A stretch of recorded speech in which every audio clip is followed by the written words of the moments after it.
On हो गया। चलो, तो बेसिकली इस चैप्टर रिफ्रैक्शन में हमको जो स्टडी करना है, तो यहाँ दो बातें आएंगी आपकी। सबसे पहली बात जो होगी वो होगा रिफ्रैक्शन एट प्लेन सरफेस। ये हम लोग पहले पढ़ेंगे। Refraction at plane surface. Plane surface का मतलब ये हुआ कि जहाँ पे जो मीडियम पे स्ट्राइक करेगा वो ऐसा बेंड नहीं रहेगा, घुमा नहीं रहेगा, वो एक सीधा रहेगा, जो मैंने यहाँ पे शो किया है आपको, जो ऐसा है ना ए बी। यहाँ पे मैंने एक प्लेन सरफेस पे ही शो किया है। आप ऐसा सोचो कि एक ग्लास का प्लेट है, एक ग्लास का प्लेट है, तो वहां पे जो होगा रिफ्लेक्शन, तो उसको हम लोग बोलेंगे कि reflection at a plane surface. जो अपना सेकेंड पार्ट आएगा वहां हम लोग सीखेंगे रिफ्रैक्शन एट कर्व सरफेस। अब देखिए, कर्व सरफेस का मतलब क्या होता है कि मेरा जो सरफेस वो बेंड घुमा रहा है, कुछ ऐसा हो सकता है, ऐसा भी हो सकता है, या कुछ भी ऐसा, कुछ भी ऐसा कुछ हो सकता है, वो बस बेंड रहता है, स्ट्रेट नहीं रहता है। लेकिन जो मेरा जो स्कोप है सिलेबस का, वो एक पार्टिकुलर रीजियन में रिस्ट्रिक्टेड है। और वो रीजियन ये है कि जब भी हम लोग कर्व सरफेस पे रिफ्रैक्शन का बात करेंगे, तो वहां हम लोग लेंगे only spherical surface. We will take only spherical surface. हम लोग बाकी कोई भी और कर्व सरफेस नहीं लेंगे, हम लोग बेसिकली बात करेंगे स्फेरिकल सरफेस का। और इसी स्फेरिकल सरफेस में अपना लेंस वाला टर्म आता है। मतलब कि जो अपना पहला 3-4 लेक्चर आएगा वहां पे लेंस का हम कहीं बात नहीं करेंगे। लेकिन हम अगर लेंस का बात नहीं कर रहे हैं, इसका मतलब ये नहीं हुआ कि हम रिफ्रैक्शन का बात नहीं कर रहे हैं। हम रिफ्रैक्शन का बात करेंगे, लेकिन हम बात करेंगे ऑन अ प्लेन सरफेस। जब 3-4 लेक्चर अपना बीत जाएगा, उसके बाद हम लोग आएंगे लेंस वाले पे, जो कि आपका आएगा कर्व सरफेस। तो बेसिकली मैं जो भी अभी आपको लॉज वगैरह जो भी इसका होता है रिफ्लेक्शन का, वो मैं जब समझाऊंगा तो मैं एग्जाम्पल के लिए लूंगा प्लेन सरफेस। लेकिन वो जो भी आपका लॉ आएगा वो सबके लिए होगा वैलिड फॉर लेंस ऑल्सो, तो आप लोग ध्यान देना उस बात को। सबसे पहले हम लोग ये समझते हैं कि क्या होता है रिफ्रैक्शन। तो मैंने वही बताया कि जब लाइट रे किसी एक ट्रांसपेरेंट मीडियम से दूसरे ट्रांसपेरेंट मीडियम में ट्रेवल करता है, तो उसको हम लोग बोलते हैं रिफ्रैक्शन ऑफ लाइट। अच्छा सर, बहुत अच्छी बात है। हमने जब सीखा था रिफ्लेक्शन, तो हमने बोला था कि मान लीजिए ये रहा मेरा कुछ पॉइंट ऑफ इंसिडेंस है और ये मेरा नॉर्मल है। इस पॉइंट पे लाइट रे मान लीजिए एंगल आई से आया था, तो हमने सीखा था कि ये मीडियम में भी ये एंगल आर से ही जाता है। और हम जब क्लास 9 में हम जब पढ़ा रहे थे, तो मेरे से किसी ने ये सवाल नहीं पूछा था कि सर ये क्यों सेम एंगल से जाता है, इसका भी एक पार्टिकुलर तुम्हारा मैथमेटिकल रीजन है, लेकिन मैं वहाँ अब नहीं जाऊंगा उस चर्चे पे। तो तो ये था कहानी ऑफ रिफ्लेक्शन की, जब लाइट तुम्हारा जितने एंगल से आता है उतना ही एंगल से जाता है। अब यहाँ सवाल ये उठता है कि सर अगर रिफ्रैक्शन हो रहा है तो वहां पे कैसी कहानी आएगी, क्या वहां भी ऐसा ही होगा कि लाइट रे जितने एंगल से आएगा उतना ही एंगल से जाएगा? तो आंसर है नहीं, वहां पे ये नहीं होता। यहाँ पे ये हो भी सकता है, मैं तुमसे बोलूंगा यहाँ पे वो हो भी सकता है कि जितने एंगल से आएगा उतना एंगल से जाएगा, वो होता है एक आपका स्पेशल केस। लेकिन इन 99.9% केसेज आपका जितना एंगल से लाइट रे आता है उतना से नहीं जाता है, मतलब कि उसका एंगल ऑफ इंसिडेंस और एंगल ऑफ रिफ्रैक्शन, यहाँ मैं बात करूंगा एंगल ऑफ रिफ्रैक्शन का, क्योंकि हम लोग स्टडी कर रहे हैं रिफ्रैक्शन। मैं यहाँ पे रिफ्लेक्शन के बारे में कोई भी चर्चा नहीं करूंगा। अच्छी बात है। चलो, ये हमने सीख लिया कि भाई यहाँ पे लाइट रे अपना सेम मतलब कि एंगल नहीं होने वाला है। तो कैसा होता है जरा हम लोग थोड़ा सा और करते हैं चर्चा। तो मान लीजिए कि ये मेरा पॉइंट ओ था, पॉइंट ऑफ इंसिडेंस, और इस पे लाइट रे मेरा इंसिडेंट किया है।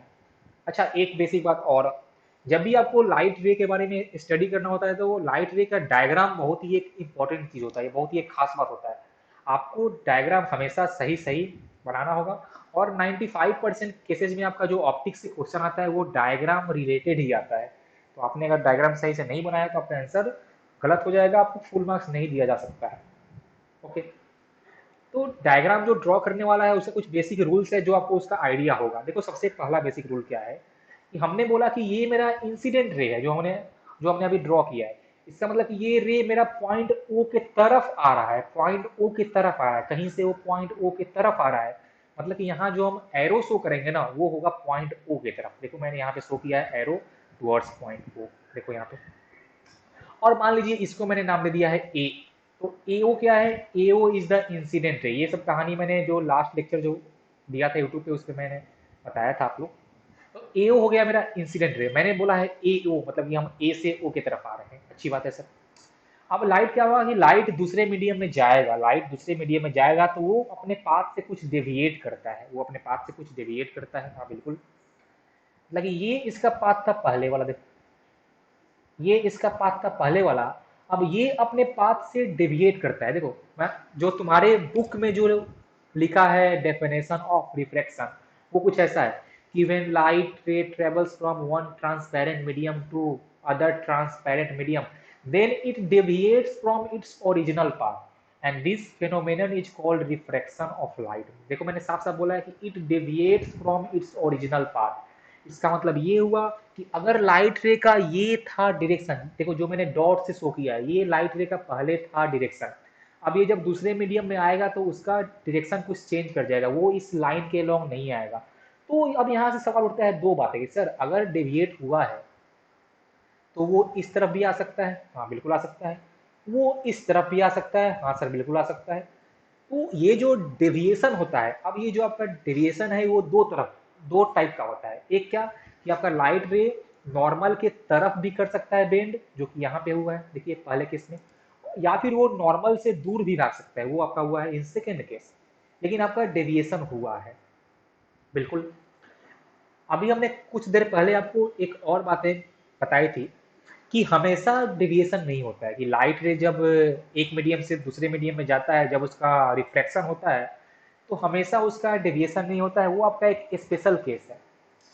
तो मतलब कि जो मेरा जो की पॉइंट आपके लिए जो है, मेरा जो सजेशन सबके लिए ये है ना कि बेंडिंग जो होता है वो बेंडिंग होता है due to refraction of light.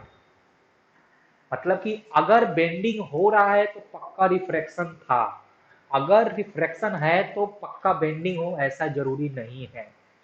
और ये बातें आपके बुक में नहीं लिखी हुई है, बस आप ये लोग जान लो, ये बातें ऐसी होती है कि बेंडिंग होता है ड्यू टू रिफ्रैक्शन, ना कि रिफ्रैक्शन होता है ड्यू टू बेंडिंग।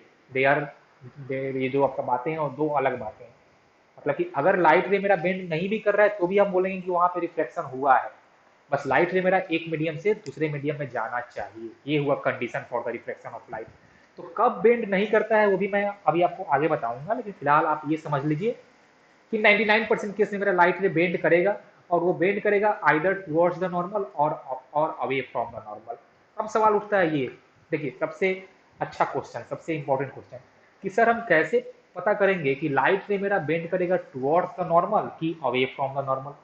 तो उसके लिए भी एक मेथड है, उसके लिए भी अपने पास एक तरीका है हम लोगों को पता करने का। अब यहाँ पे दो नई बातें आती हैं, ये बातें आपके लिए बिल्कुल ही नई है, और ये बातें आपकी है optically rarer and optically denser medium. Optically rarer मैं आज एकदम जस्ट आपको बता रहा हूँ बेसिक बातें, introduction. Optically rarer and optically denser medium, ये टर्म क्या होता है? देखिए ये जो टर्म आपका है रेरर और डेंसर, ये आपका जस्ट है mention on the study of optics. ये अगर दो मीडियम है, मीडियम वन और टू, तो लाइट के स्टडी के लिए या फिर ऑप्टिक्स के स्टडी के लिए हम कैसे उस दो मीडियम को सेपरेट करेंगे, तो उनको सेपरेट करने के लिए एक मीडियम का कैरेक्टरिस्टिक होता है, उसको हम लोग बोलते हैं ऑप्टिकली डेंसर, या उसका कितना डेंसिटी है in the terms of optics. तो वहां से ये बातें आती है ऑप्टिकली रेरर या ऑप्टिकली डेंसर वाला। अब सवाल उठता है कि सर हम कैसे बोलेंगे कि कौन सा मीडियम ऑप्टिकल रेरर है और कौन सा मीडियम ऑप्टिकली डेंसर है? तो उसके लिए भी बहुत सारा आपका तरीका है। एक मिनट मेरा गेट खुल गया, मैं उसको बंद करके आता हूँ। सुनो देखो, तो कौन सा, अच्छा एक बात और, ये जो ऑप्टिकली रेरर और ऑप्टिकली डेंसर मीडियम का बात है, ये होता है कंप्लीट रिलेटिव टर्म। ये क्या होता है? ये होता है कंप्लीट रिलेटिव टर्म। इसका मतलब ये हुआ कि आपको अगर मीडियम को ऑप्टिकली रेरर या फिर ऑप्टिकली डेंसर बोलना है तो पहले आपको चेक करना है कि आप कौन से दो मीडियम का बात कर रहे हो।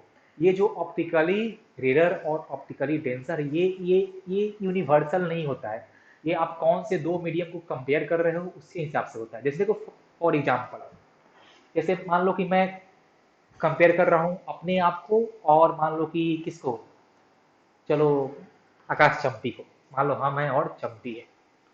तो जब मैंने अपने आप को और चंपी को कंपेयर किया, तो चंपी मेरे से अमीर है। चंपी क्या है, मेरे से अमीर है। मतलब कि हम बोल सकते हैं कि चंपी मेरे से डेंसर है। चंपी इज ऑप्टिकली डेंसर, हम हैं ऑप्टिकली रेयर। लेकिन अगर मैं चंपी और अंबानी को कंपेयर करूं, तो उस केस में चंपी हो जाएगा रेयर और अंबानी हो जाएगा डेंसर। ठीक है ना। तो क्या था कि जब मैंने और चंपी को किया कंपेयर, तो चंपी था ऑप्टिकली डेंसर। जब मैंने चंपी और अंबानी को किया कंपेयर, तो चंपी हो गया रेयर। मतलब कि वो हमेशा डेंसर नहीं रहेगा। तो यही सेम चीज तुम्हारा आता है मीडियम के लिए भी। ये जो ऑप्टिकली रेयर और ऑप्टिकली डेंसर का कहानी है, वो यूनिवर्सल नहीं होता है। आप कौन से दो मीडियम को कंपेयर कर रहे हो, उस पर डिपेंड करता है। तो सिंपल से इन सिंपल लैंग्वेज हम अगर अपने सिलेबस में आ जाएं, तो मेनली जो अपने को मीडियम आते हैं वो आता है हवा, पानी और कांच, the air water and glass. तो एयर जो होता है, air is greater with respect to water and glass. मतलब कि अगर मैं बात करूं हवा का, पानी का और कांच का, तो हवा होता है rare compare to both water and glass. पक्का। मतलब कि मैंने अगर वाटर और एयर को कंपेयर किया किया है, तो water is optically denser, air is optically rare. लेकिन अगर मैंने वाटर और ग्लास को कंपेयर करूं, वाटर और ग्लास को, उस केस में water is optically rare and glass is optically denser. तो ये बातें आप लोग याद रखना। आप कौन से दो मीडियम को कंपेयर कर रहे हो, उस पर डिपेंड करता है ऑप्टिकली रेयर और डेंसर। तो ये बातें हो गई क्लियर। लेकिन अभी तक हमको ये जवाब नहीं मिला है कि सर कौन सा मीडियम, कैसे हम लोग फाइंड करेंगे कि कौन सा मीडियम ऑप्टिकली रेयर और ऑप्टिकली डेंसर है। आपने बस ये बताया कि ऑप्टिकली ये जो टर्म है वो यूनिवर्सल नहीं होता है। लेकिन आप मेरे को अभी ये बताओ कि हम लोग कैसे फाइंड करेंगे। आप मुद्दे की बात पे आओ। देखो, तो मुद्दे की बात ये है कि दो तरीके से हम लोग मीडियम का डेंसिटी चेक कर सकते हैं। जो पहला तरीका है, कंपेयरिंग स्पीड ऑफ लाइट। देखिए, जो पहला है, जो पहला कंपेरिजन, अगर किसी को डाउट हो कुछ भी, तो अपना माइक्रोफोन ऑन करके मेरे से पूछना। तो जो पहला तरीका जो है कंपेयर करने का, वो आपका होता है स्पीड ऑफ लाइट से। देखिए, स्पीड ऑफ लाइट से अगर आपका मीडियम ऑप्टिकली डेंसर है, तो उसमें आपका लाइट हो जाता है स्लोज डाउन। मतलब आप ये एक की पॉइंट है, चाहो तो आप लिख सकते हो कि light slows down in optically rare, sorry, in optically denser medium. In optically denser medium मतलब कि अगर मेरे को दो मीडियम में स्पीड ऑफ लाइट पता हो, तो जिस मीडियम में लाइट का स्पीड कम होगा उसको हम लोग बोलेंगे कि डेंसर है, और जिसमें क्या होगा, ज्यादा होगा लाइट का स्पीड, वो हम लोग बोलेंगे कि वो आपका रेयर है। तो ये सब कहानी आपने आप लोग याद रखना। ये तरीका एक हुआ कि कैसे हम लोग चेक करेंगे कि कौन सा मीडियम मेरा ऑप्टिकली रेयर और डेंसर है। अच्छी बात है सर। अब आप मेरे को ये बताओ कि हम लोग ये जो बेंडिंग वाला लाइट है, वो कब होगा अवे और कब होगा टुवर्ड्स द नॉर्मल। मेरा मेन मुद्दा वही है। हाँ बिल्कुल। तो सुनिए कहानी यहाँ पे कि अगर लाइट रे आ रहा है from rare to denser, from rare to denser, तब आपका लाइट रे करता है बेंड टुवर्ड्स द नॉर्मल। मतलब कि अगर मैं इस लाइट रे का बात करूं, इस लाइट रे ए का, तो सबको साफ साफ ऐसा दिख रहा होगा क्या हुआ है कि लाइट रे बेंड किया है टुवर्ड्स द नॉर्मल।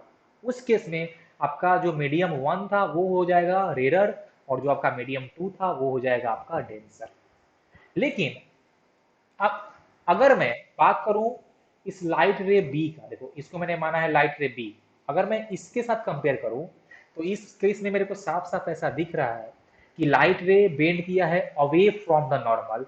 मतलब कि इस केस में जो मेरा मीडियम टू था ना, वो था ऑप्टिकली रेयर, और जो मेरा मीडियम वन था वो था ऑप्टिकली डेंसर। तो यहाँ से कंक्लूजन ये निकलता है कि if light ray is travelling from a rare medium to denser medium, then it bends towards the normal, and if it is traveling from denser to, बोलिए, it is traveling from denser to rarer, then वो आपका जाएगा, it will bend away from the normal। और यहाँ से आप ये भी एक कंक्लूजन निकाल सकते हो कि अगर लाइट रे बेंड किया है टुवर्ड्स द नॉर्मल, उस केस में angle of refraction is less than angle of incidence. if light ray is traveling from denser to rarer, in that case angle of reflection is more than angle of incidence। तो इसलिए आपको बहुत सारा ऐसा सब अच्छा। कोई आया है शायद ज्वाइन करने के लिए, 1 मिनट। तानिया है। हेलो तानिया। हेलो।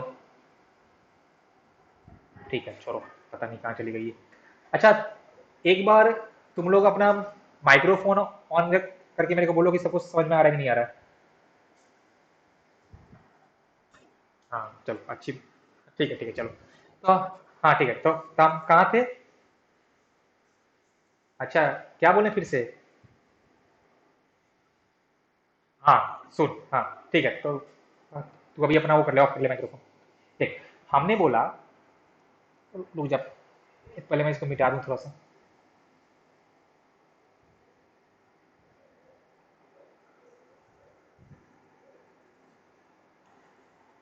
देख, मैंने ये ड्रॉ किया बाउंड्री ए बी।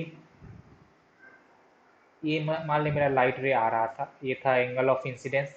तो यहाँ पे दो चांस है, या तो वो बेंड करेगा टुवर्ड्स द नॉर्मल, या तो इससे दूर भागेगा। सिंपल सी कहानी है। अब देख, इस केस में जब ये बेंड किया है टुवर्ड्स द नॉर्मल, देखिए ये था इसका पहले वाला पाथ, लाइट का पहले वाला पाथ ये था। तो ये मेरा पूरा था एंगल ऑफ इंसिडेंस, और मान ली मैंने इसको माना है R1, और इसको मैंने माना है R2। तो देख, तो फॉर फर्स्ट केस मान ले इसको मैंने माना है केस 1। तो यहाँ पे क्या है, यहाँ पे लाइट बेंड किया है टुवर्ड्स द नॉर्मल। तो मतलब क्या हुआ कि इस केस में एंगल ऑफ रिफ्लेक्शन, देख ये वाला एंगल, ये वाला, ये जो एंगल है ना, angle of reflection is less than angle of incidence. कब? जब वो बेंड करेगा टुवर्ड्स द नॉर्मल, मतलब कि जब वो आएगा फ्रॉम रेरर टू डेंसर। लेकिन जब लाइट आएगा फ्रॉम डेंसर टू रेरर, उस केस में वो नॉर्मल से दूर भागेगा। देख यहाँ पे वो नॉर्मल से दूर भागा, और उस केस में जो उसका एंगल ऑफ रिफ्लेक्शन है वो उसके एंगल ऑफ इंसिडेंस से ज्यादा है। वही मैंने यहाँ पे लिखा है। अब बोल, समझ में आया तेरे को? आई उस ओके चलिए। तो आप लोग चाहो तो इसको लिख सकते हो, आपके ऊपर करता है डिपेंड। तो यहाँ से कंक्लूजन जो निकला है सबको पता चल गया। लाइट रे अगर आएगा रेरर से डेंसर, या कौन सा मीडियम डेंसर है और कौन सा मीडियम है आपका रेरर, वो कैसे करेंगे पता? कि उसमें लाइट कहाँ पे स्लो डाउन हो रहा है और लाइट कहाँ पे स्पीड अप हो रहा है। इसका एक दो तरीका और भी है फाइंड करने का, कि कौन सा मीडियम आपका ऑप्टिकली डेंसर है, कौन सा मीडियम आपका ऑप्टिकली है रेयर। लेकिन वो मैं आपको बताऊंगा आगे। फिलहाल आप बस ये समझ लो, introduction of refraction of light. चलिए, अब हम जा रहे हैं लॉ ऑफ रिफ्लेक्शन करने, लॉ। और देखो, तो ये जो लॉ होगा वो आपका हमेशा होगा valid for plane surface, for spherical surface, सब सबके लिए। तो मैंने टॉपिक लगाया है लॉज ऑफ डिफ्रैक्शन।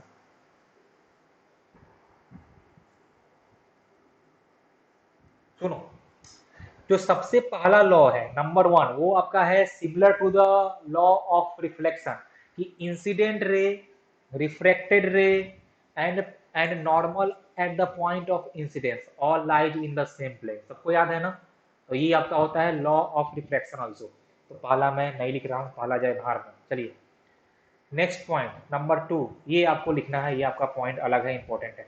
देखिए ये पॉइंट क्या है, मैं पहले थोड़ा सा यहाँ पे करता हूँ ड्रॉ डायग्राम। ये रहा मेरा ए बी, बाउंड्री है, मीडियम 1 और 2 को सेपरेट कर रहा था।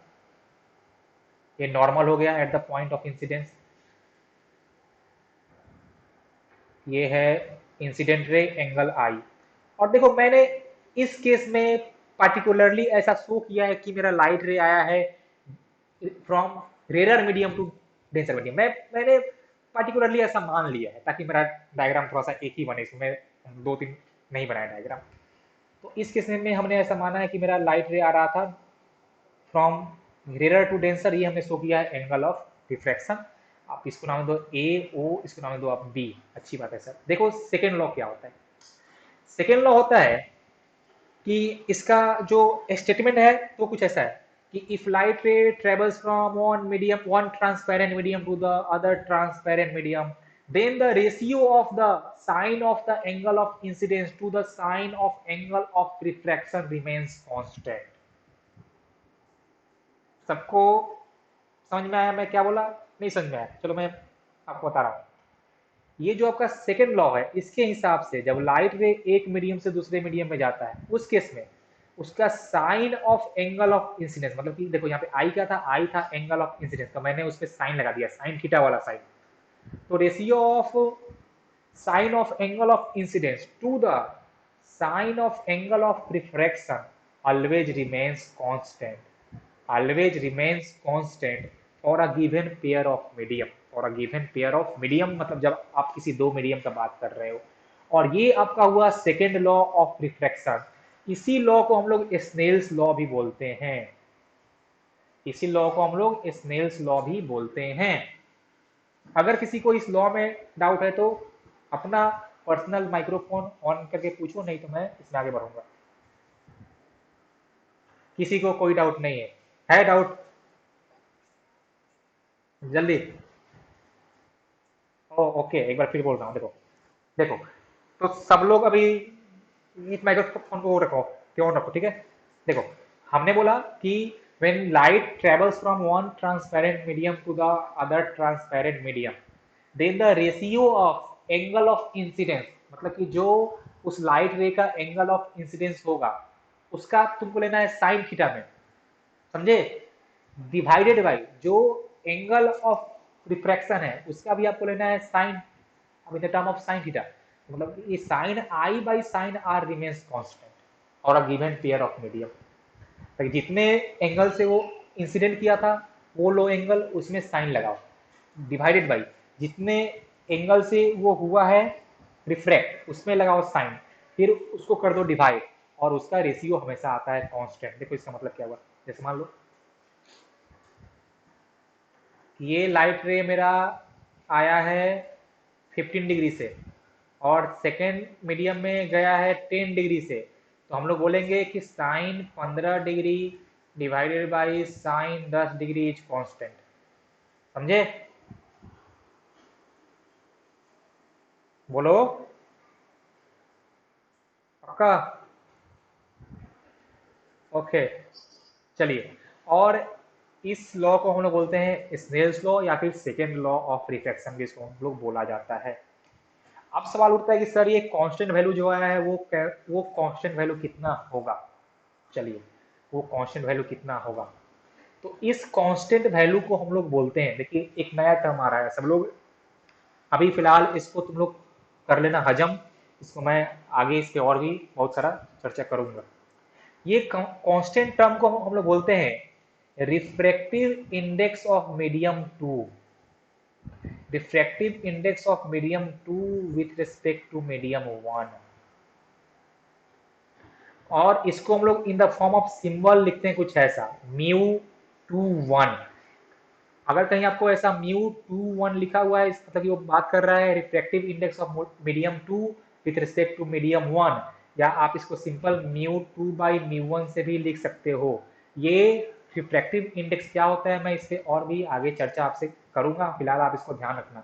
जैसे मान लो कि ये मीडियम वन था, उसका है mu one is the refractive index, ये जो मीडियम टू था उसका म्यू टू है रिफ्रैक्टिव इंडेक्स। मतलब कि हम लोग सिंपल बोल सकते हैं कि sine i divided by sine r equal to उस मीडियम का रिफ्रैक्टिव इंडेक्स जिसमें एंगल आई था, डिवाइडेड बाई उस मीडियम का रिफ्रैक्टिव इंडेक्स जिसका जिसमें एंगल आर था। या सिंपल आप याद रखने के लिए ऐसे भी कर सकते हो कि जिस मीडियम का मैंने एंगल लिया है मल्टीप्लाइड बाई उस मीडियम का रिफ्रैक्टिव इंडेक्स इक्वल टू जिस मीडियम का हमने फिर से लिया है एंगल उसका रिफ्रैक्टिव इंडेक्स, तो आप ऐसे भी याद कर सकते हो। लेकिन इस टर्म में आपके बुक में नहीं दिया है, आपको ये क्लास 10 में इस फॉर्म में नहीं जानना है, ये आपको जानना है क्लास 12 में, लेकिन फिलहाल वो आता इसी फॉर्म से है। तो मेनली आपके बुक में ये दो फॉर्म दिए होंगे, ये पहला फॉर्म और ये दूसरा फॉर्म, तो आप इसको ऐसे याद कर सकते हो। ये म्यू वन म्यू टू क्या है मैं इस पर और भी आगे अभी चर्चा करूंगा, फिलहाल आप लोग इसको याद रखना। ये आपका हो गया स्नेल्स लॉ। सबको आया समझ में ना रे? जल्दी बोलो, तुम लोग बोलो। हाँ ओके, चलिए ओके। अब मैं स्टार्टिंग से ही ये बोलते आ रहा हूं कि एक ऐसा केस भी आता है कि जहां पे लाइट का रिफ्लेक्शन तो होता है लेकिन लाइट रे बेंड नहीं करता है। तो चलो अब हम लोग उस पर करते हैं चर्चा। तो टॉपिक है अपना condition for no refracts a sorry condition for no deviation. Light ray मेरा एक मीडियम से दूसरे मीडियम में जाएगा लेकिन फिर भी वो डेविएट नहीं करेगा। तो देखिए ये होता है only for some particular cases. तो मैंने लिखा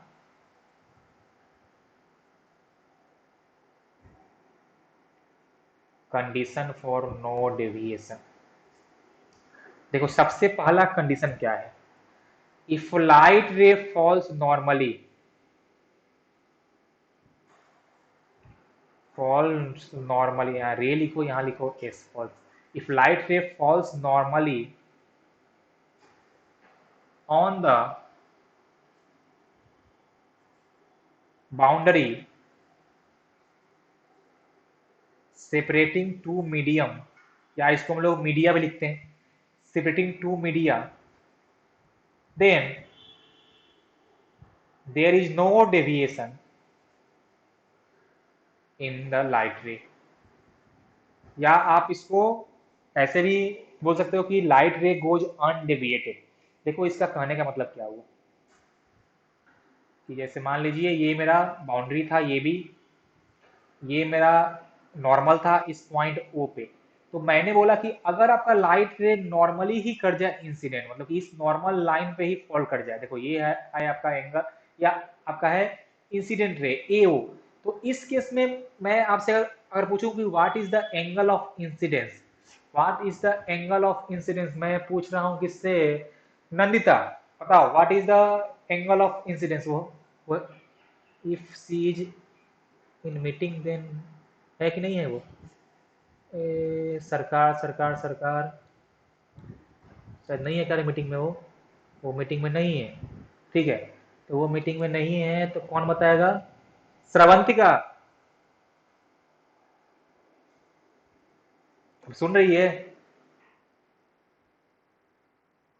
है? हाँ बताओ क्या है value of angle of incidence.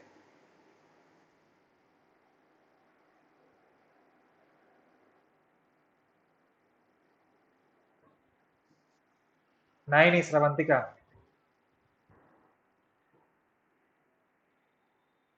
अच्छा ठीक है बताओ जिसको पता है। 90 होगा ना, भाई 0 डिग्री होगा। हम लोग भाई तो नॉर्मल से हम लोग एंगल करते हैं मेजर, तो अगर नॉर्मल पे ही आया है तो 0 होगा। हाँ हेलो, हाँ बोलो, हाँ बोलना, सुन रहे हैं हम। हेलो, तो इस केस में लाइट रे आपका जाएगा अनडेविएटेड, मतलब कि angle of incidence is 0, angle of refraction is also 0। पक्का ना, मतलब लाइट रे जैसे आया था वैसे ही चला जाएगा, ऐसे ही चला जाएगा वो। एंगल ऑफ इंसिडेंस भी 0 और एंगल ऑफ रिफ्रैक्शन भी 0। तो भले ही यहाँ क्या हुआ है, लाइट रे मेरा मीडियम 1 से मीडियम 2 में गया है, लेकिन फिर भी वो अपने ओरिजिनल पाथ से बेंड नहीं किया है। तो यहाँ पे रिफ्रैक्शन तो हो रहा है लेकिन बेंडिंग नहीं हो रहा है। अब देखियो, तो इसको मैं स्नेल्स लॉ से भी समझा सकता हूँ।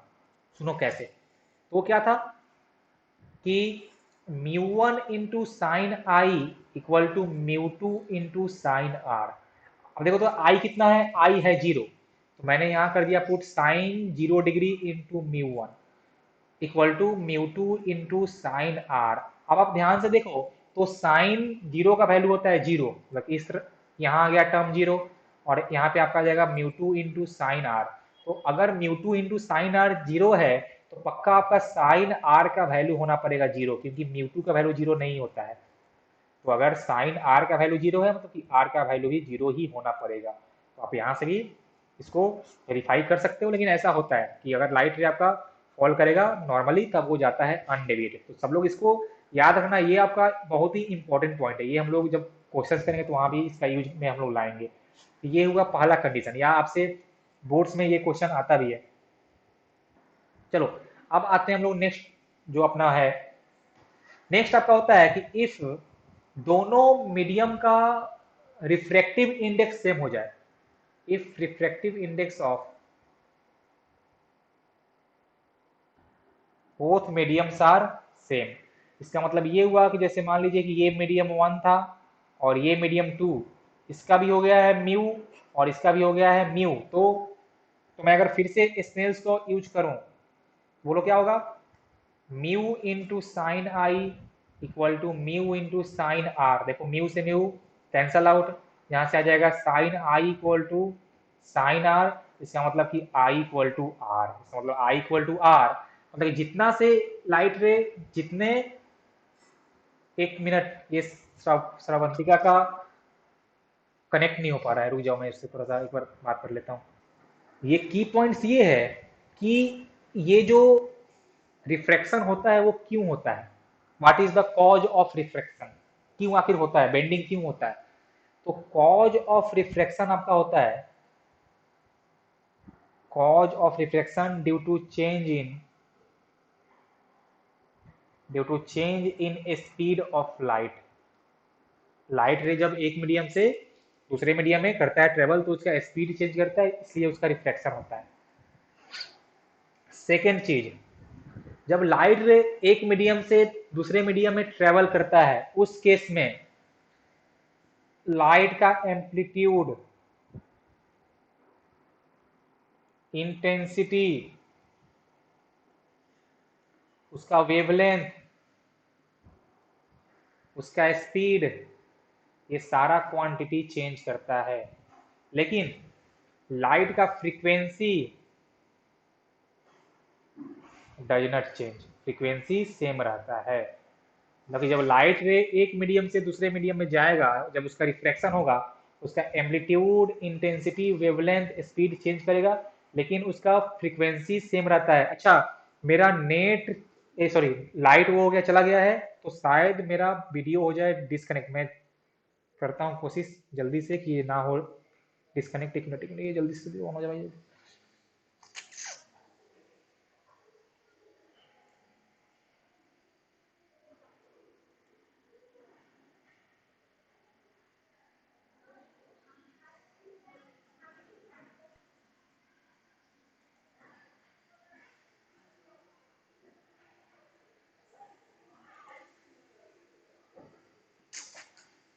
हो गया है फ्रॉम डेंसर टू रेयर या फिर from rare to denser.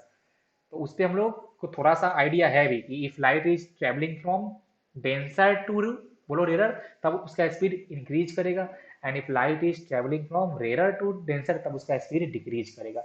And wavelength उसका जस्ट उल्टा होता है कि अगर स्पीड बढ़ रहा है तो वेवलेंथ घटेगा, और अगर स्पीड घट रहा है तो वेवलेंथ बढ़ता है, फ्रीक्वेंसी सेम रहता है। इंटेंसिटी और तुम्हारा एम्पलीट्यूड हमेशा डिक्रीज करता है। तो ये सब बातें आप लोग इसको थोड़ा सा ध्यान रखना। तो हमने अभी जो चर्चा किया उसमें मेनली हमने किया है लॉ ऑफ रिफ्लेक्शन के बारे में, कुछ बेसिक टर्म्स किए हैं। अब चलो, अपना एक पॉइंट आया था रिफ्रैक्टिव इंडेक्स, जो कि हमने यूज किया था स्नेल्स लॉ में। वो क्या होता है और कैसे उसका वैल्यू फाइंड करते हैं, अब चलो वो हम लोग देखते हैं। और मेनली जो आपके बोर्ड्स में क्वेश्चन आते हैं, वो तो जो आपका क्वेश्चन आने का सिलसिला जो स्टार्ट हो रहा है ना, वो इस टॉपिक से स्टार्ट होगा। ये जो मैं जस्ट अभी आपको बताया वो सब बेसिक बातें हैं, आपको आगे उसका हम लोग क्वेश्चंस में यूज करेंगे। लेकिन ये सब बेसिक बातें, बातों पे क्वेश्चन कहीं बहुत ही कम ही आता है आपसे, डायरेक्टली क्वेश्चन नहीं आता। तो डायरेक्टली जो क्वेश्चन वाला टॉपिक है वो अभी स्टार्ट होगा, और वो अपना टॉपिक है रिफ्रैक्टिव इंडेक्स। तो मैं इसको एक बार इसको मिटा देता हूँ। मैंने टॉपिक दिया है refractive index.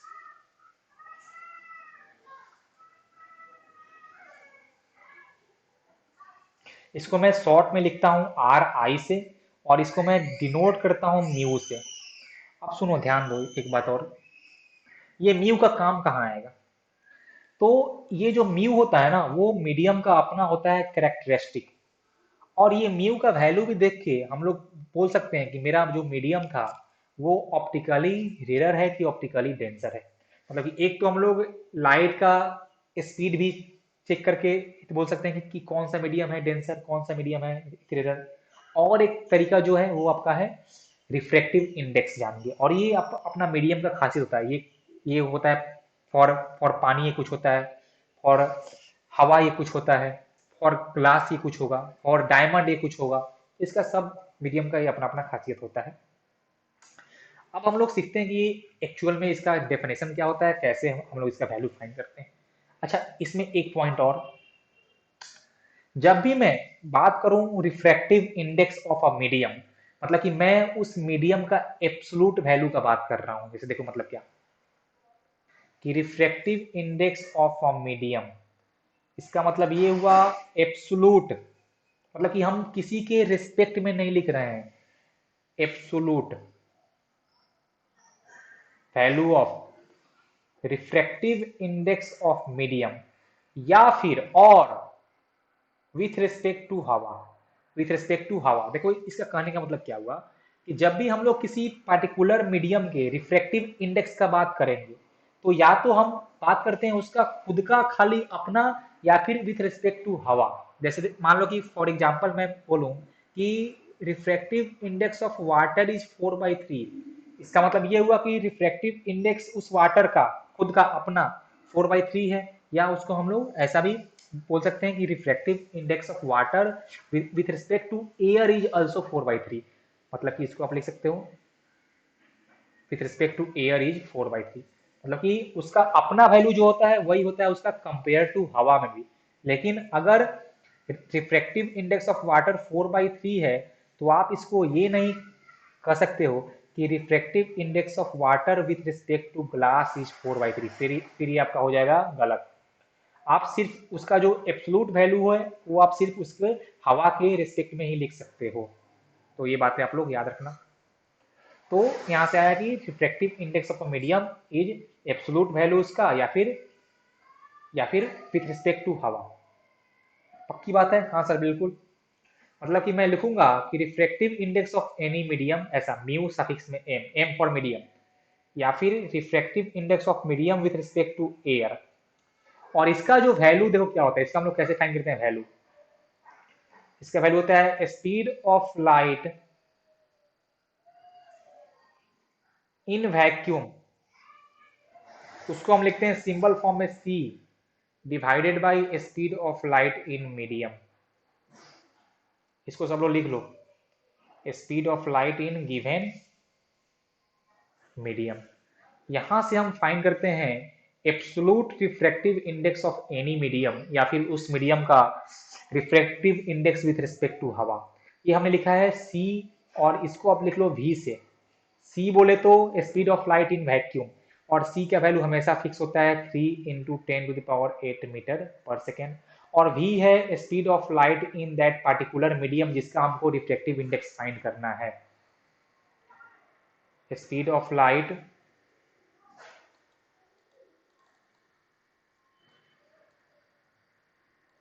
Speed of light in given medium.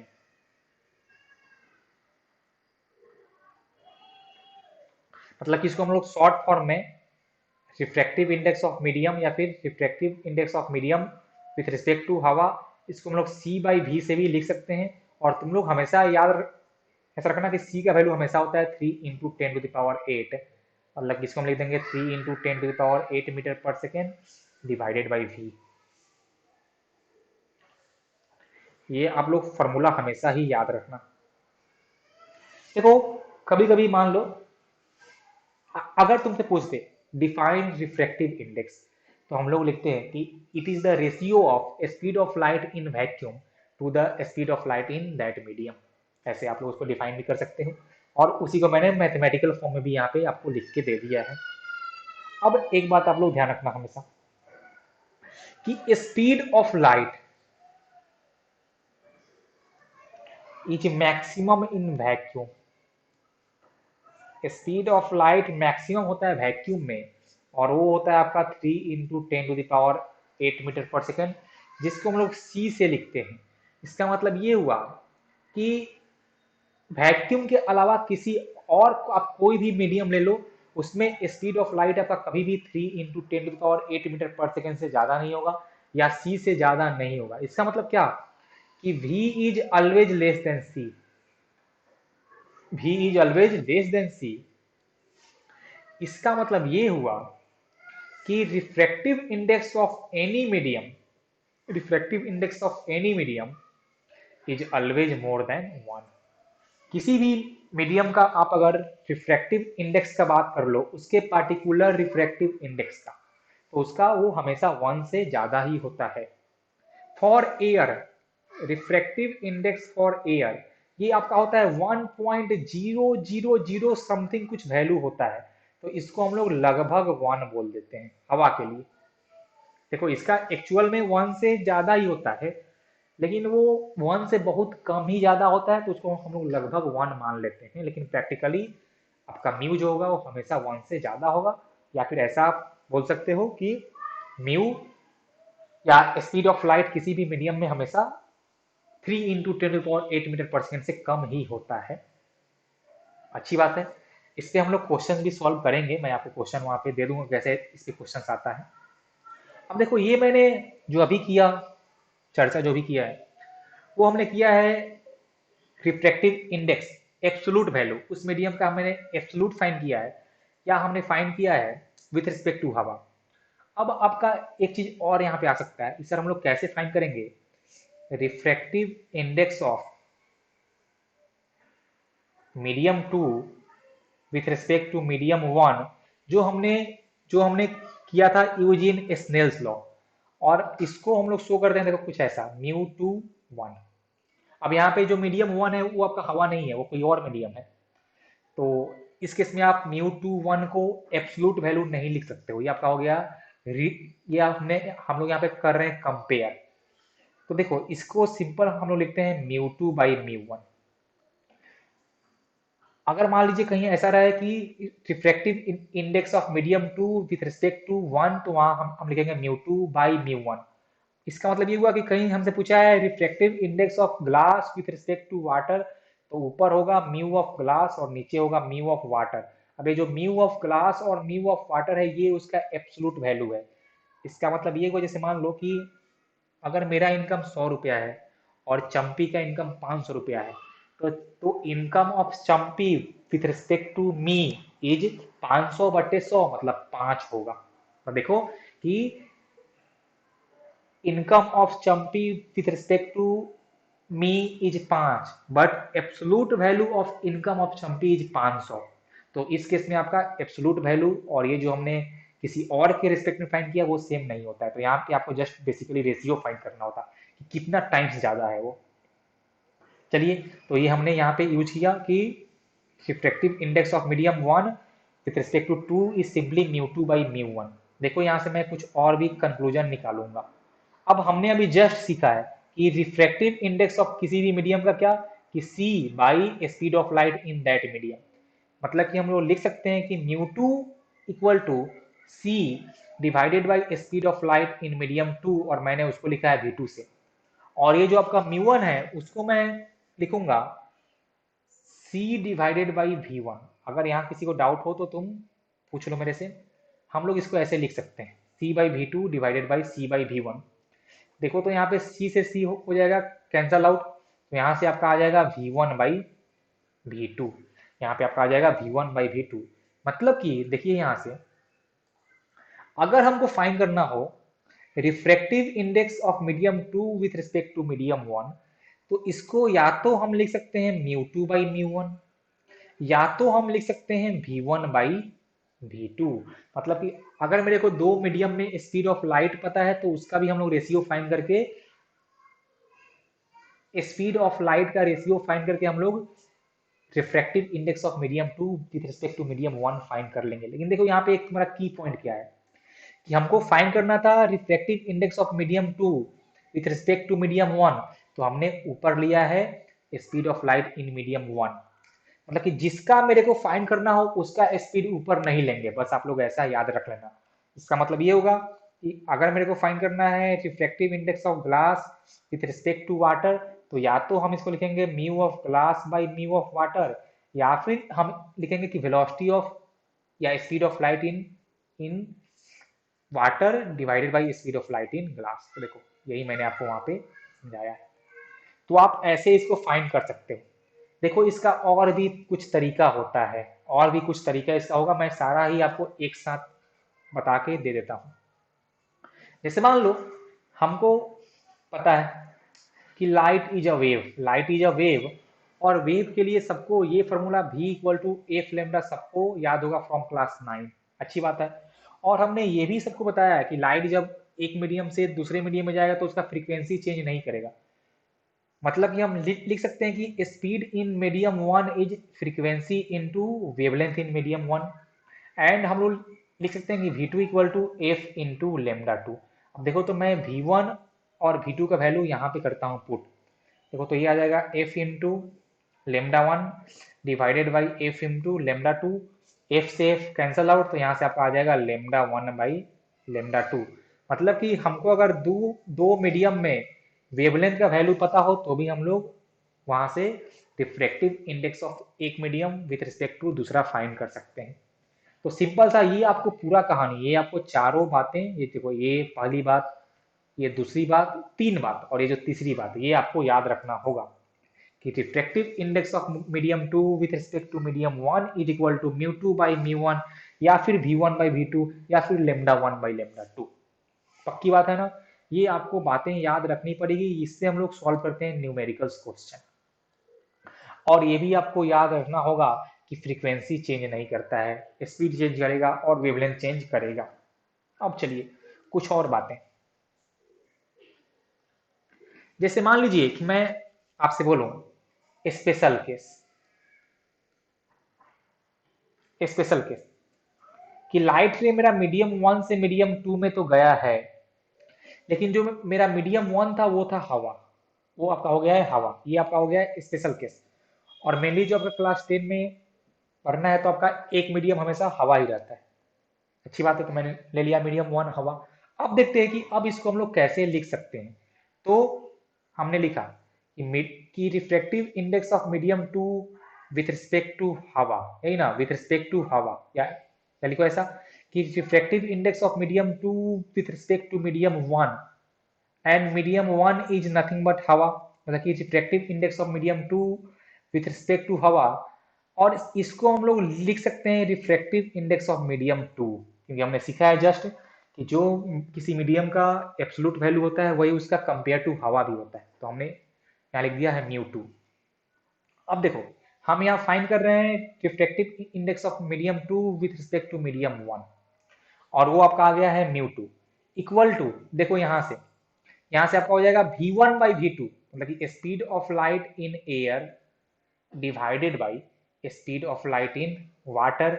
या फिर सिंपली हम इसको लिख सकते हैं कि wavelength of light in air divided by wavelength of light in, sorry water नहीं, जो मीडियम टू जो होगा, सॉरी यहाँ पे लिखो मीडियम टू, यहाँ पे आपका हो जाएगा मीडियम टू। मतलब कि सिंपल सा कहानी यहाँ पे देखो ये है कि अगर आपको वेवलेंथ इन एयर पता है, आपको अगर वेवलेंथ इन एयर पता है और आपको अगर किसी और मीडियम में वेवलेंथ फाइंड करना हो तो आप उसको सिंपली लिखना कि wavelength in air divided by उस मीडियम का रिफ्रैक्टिव इंडेक्स। सिंपल सा कहानी है, पक्का ना। या आप चाहो तो इसको wavelength in any medium other than air is equal to lambda in air divided by mu and same goes for the speed of light also. देखो जो हमने यहाँ पे फाइंड किया था, देखो यहाँ पे कि mu of medium equal to C by V, तो यहां से आ जाएगा कि v equal to C by mu. पक्का ना। तो अच्छा सुनो, एक बात और, हमने ऐसा मान के रखा है कि refractive index of air is लगभग वन, मतलब कि जो स्पीड ऑफ लाइट होगा वैक्यूम में आप लगभग उतना ही हवा में भी मान के चल सकते हो। मतलब कि स्पीड ऑफ लाइट इन हवा इज ऑल्सो कितना, c 3 इंटू 10⁸ मीटर पर सेकेंड। अब ये फॉर्मूला आपको याद रखना पड़ेगा। मैं इन सारे फॉर्मूला को एक साइड यहाँ लिखता हूँ अलग से, मैं थोड़ा सा कचरा नहीं करता हूँ, एक साथ लिखता हूँ। देखो अच्छे से लिखता हूँ इसको, क्या कि refractive index of any medium is equal to C by V. ये आपका हो गया पहला फॉर्मूला। दूसरा, refractive index of medium two with respect to air is mu two by mu one, या फिर we one by we two, या फिर lambda one by lambda two. Number, ये formula number two. Formula number three, wavelength of light in any medium is equal to wavelength in light in air divided by refractive index of that medium. ये आपका हो गया third formula. तो यही मैंने 3 formula किया है डिराइव, वहां पे मैंने सबको समझाया था कि कैसे ये सब आप लिख सकते हो। अब देखो यहाँ पे एक बात और, mu of any medium is always more than 1। इसका मतलब ये हुआ कि wavelength of light in any medium is always less than wavelength of light in air. मतलब आप ये बोल सकते हो कि किसी भी मीडियम में आप जा रहे हो तो उसका वेवलेंथ करता है डिक्रीज, उसका स्पीड करता है डिक्रीज, फ्रीक्वेंसी सेम रहता है, ठीक है। तो उसका और उसका स्पीड भी करता है डिक्रीज। तो अब ये तुम लोग ये सारे फार्मूला को एक बार कॉपी कर लो, ये जो हमने 3 फार्मूला लिखवाया है, और इसमें कुछ डाउट्स हो तो अपना माइक्रोफोन ऑन करके मेरे से पूछो।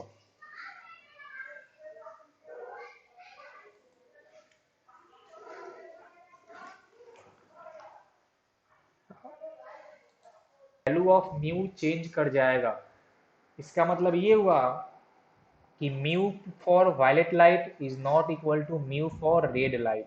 ये आप लोग याद रखना इसको कि ये कलर या फिर वेवलेंथ पे भी डिपेंड करता है। अब उठता है सवाल कि सर किसके लिए होगा ज़्यादा और किसके लिए होगा कम। तो जैसा हमने सीखा है कि mu equal to C by F. अब देखो तो सॉरी, सी बाई वी, और वी को हम लोग एफ लेमडा भी लिख सकते हैं। अब आप ध्यान से देखिए तो वैल्यू ऑफ सी हमेशा होगा कांस्टेंट, क्योंकि वो आपका है speed of light in vacuum. Frequency हमेशा रहेगा कांस्टेंट, मतलब कि mu is inversely proportional to the lambda. Mu is inversely proportional to the lambda. इसका मतलब ये हुआ कि अगर वेवलेंथ इंक्रीज करेगा तो आपका म्यू का वैल्यू डिक्रीज करेगा। अगर वेवलेंथ इंक्रीज करेगा तो वैल्यू ऑफ म्यू आपका डिक्रीज करेगा। और हमको ये पता है कि in the visible region 7 colour होता है, VIB GYOR।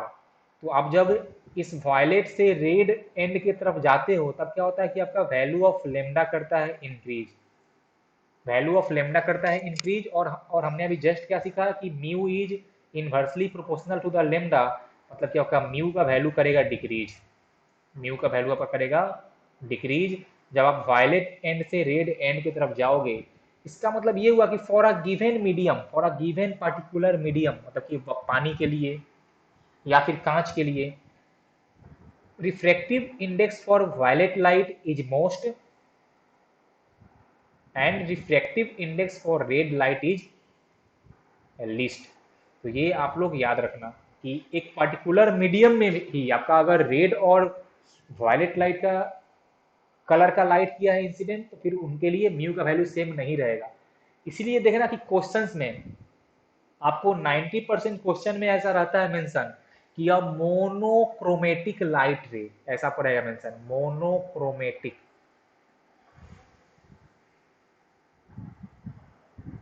इसका मतलब ये हुआ कि light ray of single colour या फिर light ray of single wavelength आपका इंसिडेंट कर रहा है, तो उसके लिए आपका म्यू का वैल्यू जो भी होगा वो फिक्स रहेगा, क्योंकि जो भी मेरा लाइट आया है वो सिंगल कलर का ही आया है, तो म्यू चेंज नहीं करेगा। लेकिन जैसे ही कहीं पे अगर आपको ऐसा मेंशन हो गया कि light of violet colour, light of blue colour, 2 colour का लाइट इंसिडेंट किया है, मतलब फिर दोनों के लिए आपका म्यू का वैल्यू चेंज कर जाएगा। और जैसे ही दोनों के लिए म्यू का वैल्यू चेंज कर गया, मतलब जो भी था आपका बेंडिंग वुंडिंग, वो जो स्पीड ऑफ लाइट, वो सब भी आपका चेंज कर जाएगा। और आप एक बात और ध्यान करना कि म्यू का वैल्यू जितना ज्यादा होता है, म्यू का वैल्यू जितना ज्यादा होता है, बेंडिंग भी उतना ही ज्यादा होता है, बेंडिंग भी उतना ही ज्यादा होता है। मतलब कि violet light will bend most and red light will bend least. ये सब आपकी कुछ इंपॉर्टेंट बातें थी, तो आप लोग इसको कॉपी कर लेना। और देखिए जो नेक्स्ट फैक्टर है वो आपका है टेम्परेचर, कि म्यू का वैल्यू टेम्परेचर पे भी डिपेंड करता है। म्यू का वैल्यू टेम्परेचर पे भी डिपेंड करता है। और कैसे करता है, तो टेम्परेचर बढ़ाने से स्पीड ऑफ लाइट बढ़ेगा, मतलब वैल्यू ऑफ म्यू घटेगा। ओके। तो अगर कहीं पे आपको टेम्परेचर और कलर के बारे में मेंशन नहीं किया रहता है, मतलब कि हम ऐसा मान के चलते हैं कि टेम्परेचर कांस्टेंट था और एक सिंगल कलर का लाइट आ रहा था, फिर जो भी मेरे को म्यू का वैल्यू दिया रहा था वो उस कलर के लिए ही वैलिड था, तो हम लोग वहां से आसानी से काम कर लेंगे। लेकिन जैसे ही 2 या 2 से ज्यादा कलर का लाइट आ गया, वहां वैसे ही मेरा क्या होगा, म्यू का वैल्यू चेंज कर जाएगा। तो हम लोग सबके लिए सेपरेटली यूज करेंगे म्यू का वैल्यू। तो उस पर क्वेश्चन कैसे आते हैं वो मैं आपको आगे बताऊंगा, उसमें कोई खास लफड़ा नहीं है, वो आसानी क्वेश्चन आता है। बस आप ये वाला याद रख लेना कि वायलेट का म्यू सबसे ज्यादा होता है और रेड का म्यू सबसे कम होता है। ठीक है। एक बात और, वाटर में डिफरेंट कलर्स ऑफ लाइट के लिए स्पीड क्या होगा, स्पीड सबका होगा डिफरेंट, क्योंकि उनके लिए सबके लिए म्यू का वैल्यू हो गया है डिफरेंट। ग्लास में डिफरेंट कलर्स के लाइट के लिए स्पीड होगा डिफरेंट, क्योंकि म्यू का वैल्यू हो गया है डिफरेंट। लेकिन एक हवा ही ऐसा मीडियम है, इन एयर हर कलर के लाइट के लिए आपका स्पीड सेम होता है हवा में। हवा को छोड़ के आप किसी और मीडियम में जाओ तो आपका डिफरेंट कलर के लिए स्पीड ऑफ लाइट डिफरेंट हो जाएगा, म्यू का वैल्यू डिफरेंट हो जाएगा। अब ये मैंने आपको समझा दिया है कि कौन कौन से फैक्टर्स पे रिफ्लेक्टिव इंडेक्स डिपेंड करता है। अब किसी को डाउट हो तो अपना माइक्रोफोन ऑन करके मेरे से पूछो।